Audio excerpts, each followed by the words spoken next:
Salam, salam kemenangan. Saya Dewi Abraham menyumpai Anda. Hari ini saya akan sharing firman Tuhan yang diambil dari 1 Korintus 3 ayat yang ke-6 sampai ayat yang ke-9. Demikian firman Tuhan. Aku menanam, Apolos menyiram, tetapi Allah yang memberi pertumbuhan.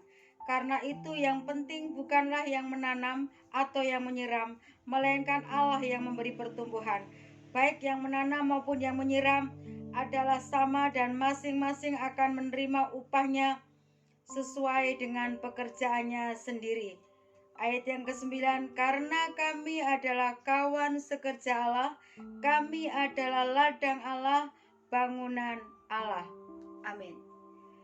Judul firman Tuhan hari ini adalah persatuan yang mendatangkan berkat Tuhan. Kita pernah mendengar pepatah, bersatu kita teguh, bercerai kita runtuh. Ternyata di jemaat Korintus terjadi yang namanya perselisihan, terjadi yang namanya pertengkaran. Menurut Paulus, ciri orang yang tidak dewasa rohani masih suka bertengkar, masih suka berselisih. Ini tanda-tanda orang yang belum dewasa secara rohani. Mengapa hal ini bisa terjadi? Ternyata di Korintus itu ada 2 pemimpin rohani yang diidolakan masing-masing orang. Yang pertama Paulus.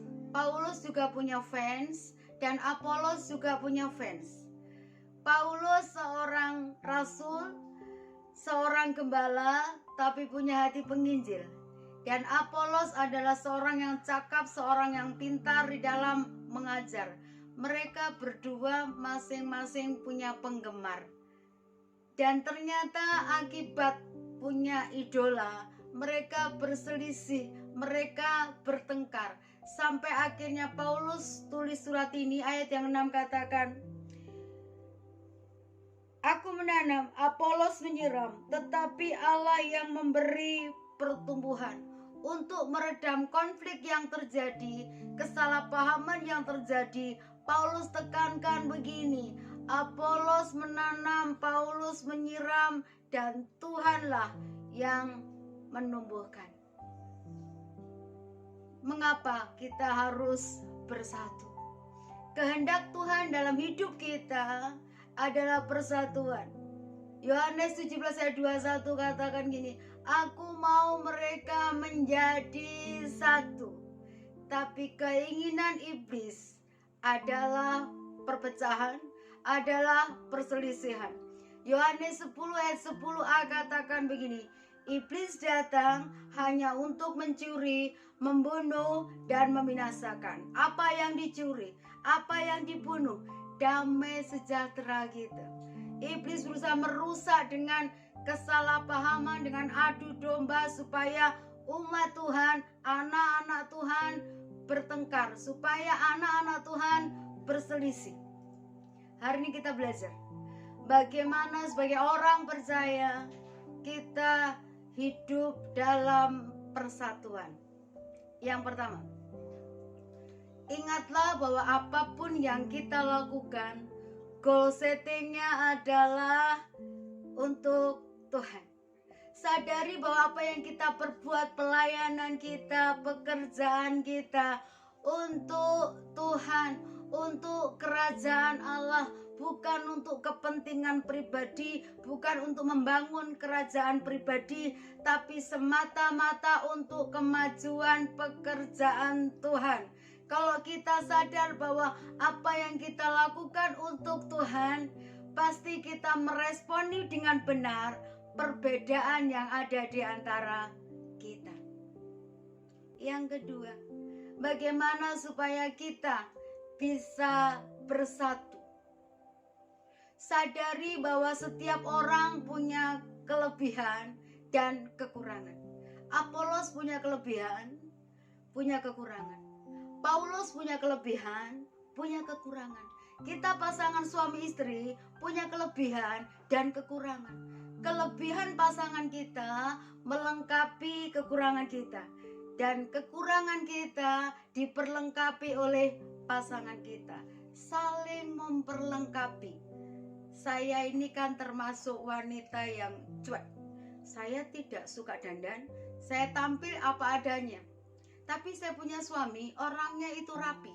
Kadang-kadang suka begini, "Dek, kamu tuh kalau pakai baju itu yang cocok, jangan merah sama biru, itu ndak matching," katanya. Kalau sekarang penampilan saya itu agak rapi, tidak lepas dari peranan suami saya yang dengan tanda petik agak cerewet, supaya saya tampil lebih baik. Tapi saya bisa menerima itu. Kenapa?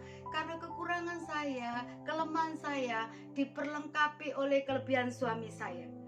Sama di ladang Tuhan juga begitu. Masing-masing hamba Tuhan punya kelebihan dan kekurangan. Jangan bicarakan kekurangannya, jangan pergunjingkan kejelekannya, tapi mari saling memperlengkapi untuk membangun tubuh Kristus di muka bumi ini. Jangan hanya menuntut orang ketika kita melihat kelemahannya. Masing-masing orang bisa berproses satu dengan yang lain untuk bisa belajar lebih baik daripada hari-hari kemarin. Saya punya prinsip begini sama anak-anak saya dan suami saya. Saya didik mereka seperti ini. Jangan pernah mempercakapkan keburukan, kejelekan hamba Tuhan, apalagi gembala sidang. Penundukan diri kita terhadap otoritas, salah satu cara yang kami lakukan adalah mendoakan pemimpin rohani kita. Kekurangannya adalah beban doa kita, dan kelebihannya adalah teladan buat kita.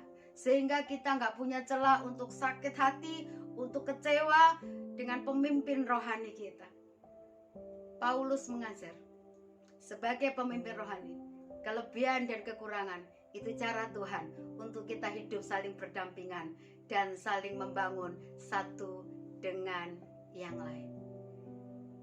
Apa sih untungnya kalau kita sebagai umat Tuhan hidup bersatu, menciptakan persatuan yang baik? Yang pertama, hidup kita akan melihat yang namanya berkat Tuhan. Mazmur 133 ayat 3, seperti minyak di kepala Harun yang kejanggut dan jubahnya turun. Kita akan menikmati janji-janji Tuhan di dalam hidup kita. Kalau kita suka rukun, suka bersatu, kita akan melihat berkat dan janji-janji Tuhan nyata di dalam hidup kita. Terus yang kedua, berkat apa yang kita terima kalau kita bersatu? Apa yang kita lakukan di dalam doa? Ketika doa kita sepakat, kita melihat mujizat Tuhan. Matius 18 ayat 20, jika 1, 2, 3 bahkan lebih orang berkumpul dalam namaku, Tuhan hadir tengah-tengah kita. Kalau Tuhan hadir di tengah-tengah kita, mujizat terjadi, berkat dinyatakan dalam hidup kita.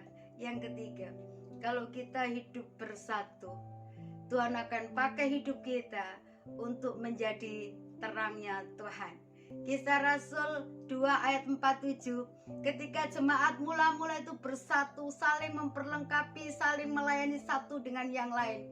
Ayat 47 catat, setiap hari Tuhan menambah dengan jumlah jiwa-jiwa yang diselamatkan.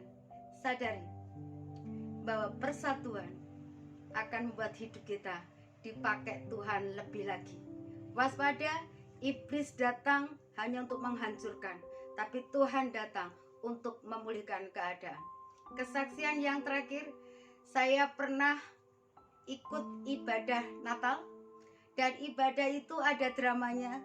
Sampai sekarang saya terkesan, dramanya itu judulnya begini, bersatu kita teguh, berselisih kita rapuh. Yang luar biasa peran utamanya itu orang-orang sudah tua, sudah umur 71 sampai umur 75. Dramanya begini, pertama kali yang tampil seorang oma, seorang nenek umur 71 tahun. Dia bilang begini, namaku si jempol, aku paling dicari orang.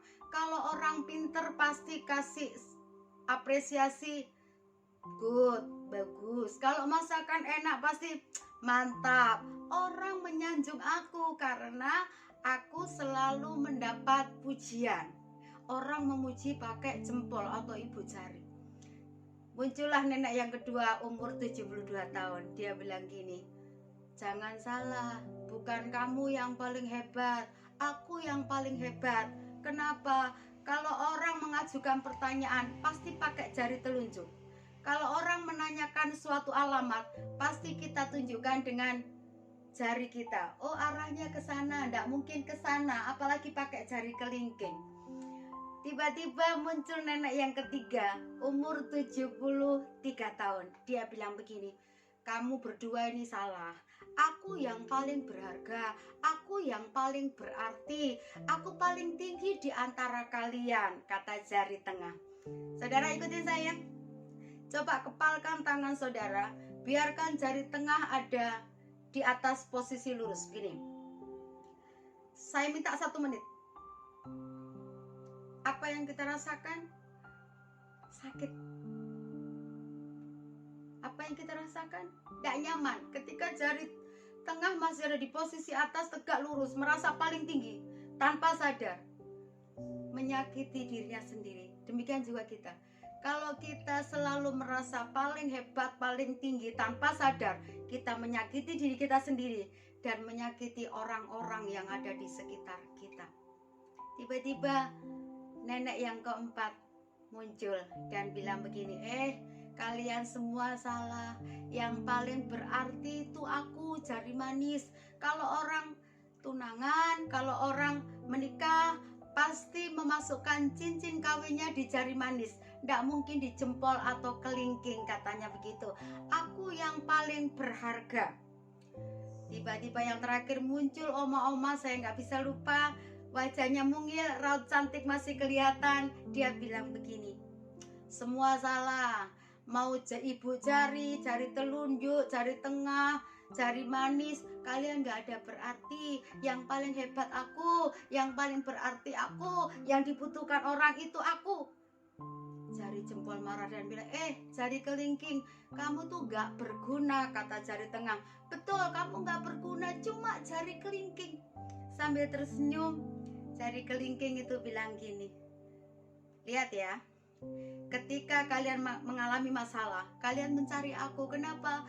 Ketika hidung kalian merasa gatal atau telinga kalian merasa nggak nyaman, gatal, pasti pakai jari kelingking, bukan pakai ibu jari. Saya tahu drama ini joke, drama ini bercanda, tapi kita bisa menangkap pesannya bahwa Tuhan menciptakan masing-masing pribadi itu unik untuk satu tujuan, saling memperlengkapi, saling membangun. Seperti 5 jari kita, masing-masing punya peranan. Seperti jemaat Tuhan, masing-masing punya peranan. Seperti hamba Tuhan, masing-masing punya peranan. Yang penting satu, nama Tuhan ditegakkan. Tetaplah jaga persatuan. Tuhan Yesus memberkati. Salam.